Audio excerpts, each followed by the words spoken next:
आशियाना housing scandal में नैब ने वज़ीर-ए-आज़म शहबाज शरीफ को क्लीन चिट दे दी। रिपोर्ट में कहा, प्रोजेक्ट की रकम में खुर्द-बुर्द का कोई सबूत मौजूद नहीं।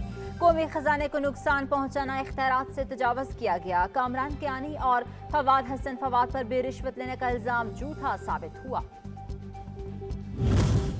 पीटीआई का मेयर कराची के इंतखाब में जमात इस्लामी के उम्मीदवार हाफिज नेमुर्रहमान की हिमायत का फैसला। तर्जुमान के मुताबिक पीपल्स पार्टी इंतखाबी अमल में प्री पोल रिगिंग कर रही है। बल्दियाती नुमाइंदगान को पुलिस के जरिए अगवा कराया जा रहा है। MQM भी शफाफ इंतखाब नहीं चाहती। सियासत में तशद्दुद की कोई गुंजाइश नहीं, ऐसी सोच का खात्मा करना होगा। गवर्नर KPK कहते हैं, कामयाबी हमेशा जदोजहद करने से मिलती है।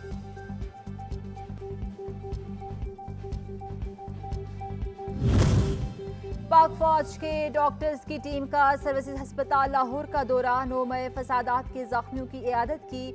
DIG operations Punjab police Nasir Ali Rizvi की जख्मी आंख का बखूबी मुआयना किया। इलाज की सहूलियात पर इजहार इत्मीनान किया।